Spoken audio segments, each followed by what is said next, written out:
Hello, and welcome to another edition of Zach on Sports. I'm your host, Zach Gershman. Today, I have the privilege of being joined by a national and local sports media personality, Michael Bradley. Welcome, Mr. Bradley. It's my pleasure. Michael Bradley is a sports writer and contributor to many publications. He also has worked for varieties of sports radio stations. He's also a host on 97.5 The Fanatic, college professor, and a highly regarded author. He also has a sports blog called El Hombre Knows Sports. He has also appeared on CSN Philly, ESPN, and NFL Network. So, Mr. Bradley, when did you realize you wanted to be a sports journalist? That's an interesting question. Probably, if you want to be honest about it, when I was about 6 years old. My brother and I used to do yearbooks and books in our house where he would draw the pictures of the players and I would do some copy with them. I did go to college to major in economics and become a robber baron, but around my junior year I realized that what I really loved doing was writing sports. So after that I went at it with full passion and desire and was able to get into the field.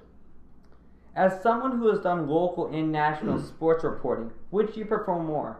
Covering the local side of sports or the national sports landscape? It really doesn't matter so long as the story's good. I know that may sound like a bit of a cop-out, but when you get a good story, for instance, I wrote a piece for Philadelphia Magazine about a swimmer at Penn Charter who's a ninth grader named Reese Whitley. He's 6 feet 6 inches tall. He's already has set some age group national records and has been invited to the 2016 U.S. Olympic trials. So when you get a story like that, even though it's local and even though it's high school, that's sometimes better than getting to talk to a professional athlete because it's so compelling.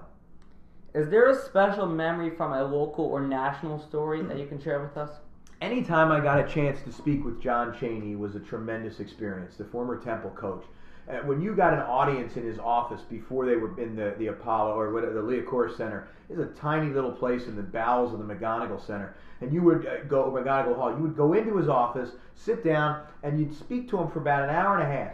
And maybe some of it was about basketball, but most of it was about life. He was funny, he was profane, he was serious, he was philosophical. So anytime I got a chance to talk to him, whether it was at a press conference, a media day, or especially one-on-one, that was always a big treat. Where did you come up with the title El Hombre Knows Sports? I wrote, back when I started it, and gosh, now it's about 10 years at least, I was sitting around in the fall. I didn't have a lot of work to do per se, that I was being paid for, and there was a whole lot going on in sports. So I sat down one day and just wrote a blog, and I sent it out to about 25 people, and I said to them, look, if you like it, tell me, and I'll send you the next one. If you don't like it, tell me, and I won't send it to you again. After a while, I kind of realized I needed a name for it, and my friends and I joked around that I was called El Hombre, the man. And I just said, well, let's see what happens if I write El Hombre Knows Sports. And it's taken off. I go on the radio in Los Angeles and Seattle. They have an opening for me that talks about El Hombre with music and all sorts of crazy stuff. And I'm sitting there thinking, you got to be kidding me. I thought of this on a whim, a silly nickname, and they're making it serious as part of their media presentation. So it's been a lot of fun. A few days ago, our Philadelphia Eagles played on Thanksgiving against our arch rivals, the Dallas Cowboys. You wrote a book about college football rivalries called The Big Game, College Football Greatest Rivalries. As a graduate of the University of Michigan, you experienced your own big rivalries. What was the reason you decided to write this book?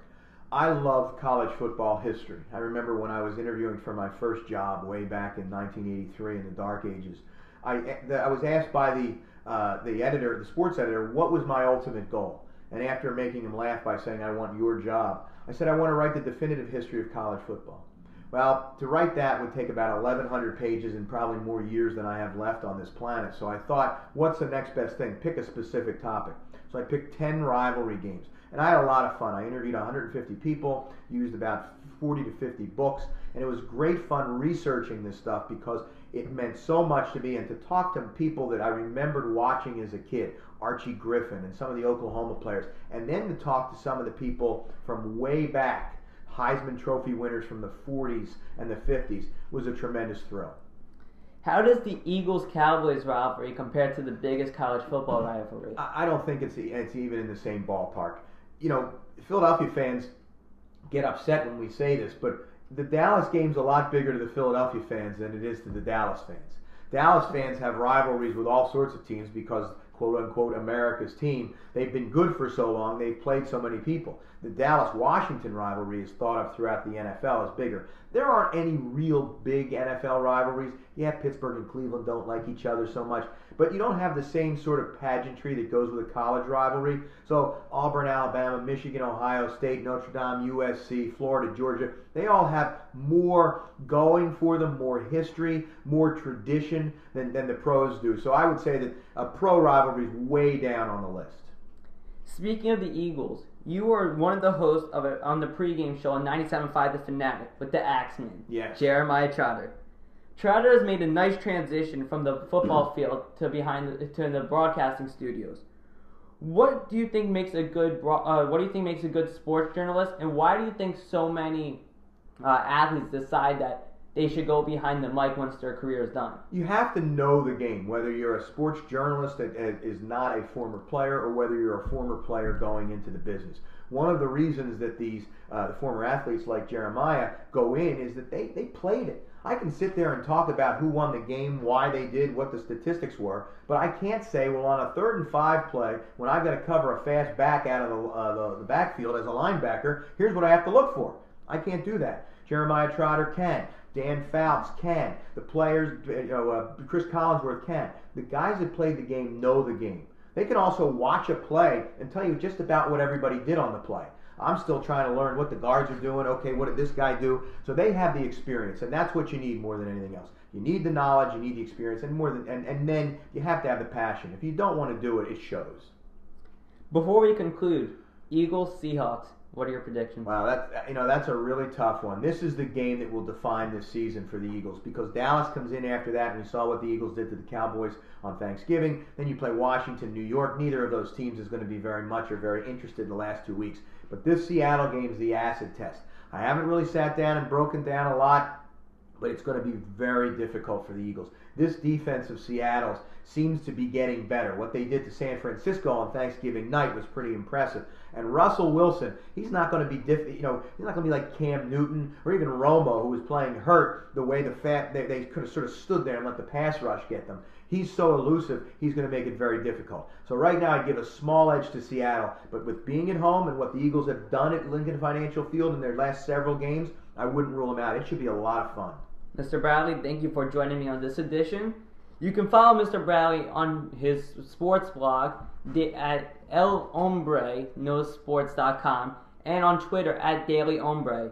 Thanks again, and I'll see you guys next time on Zach on Sports. This episode of Zach on Sports was sponsored by RecruitMe Technology. Today's technology, tomorrow's athlete. Get mobile, get scanned, get recruited. For more information, visit recruitme.com. That is REQRUITME.com.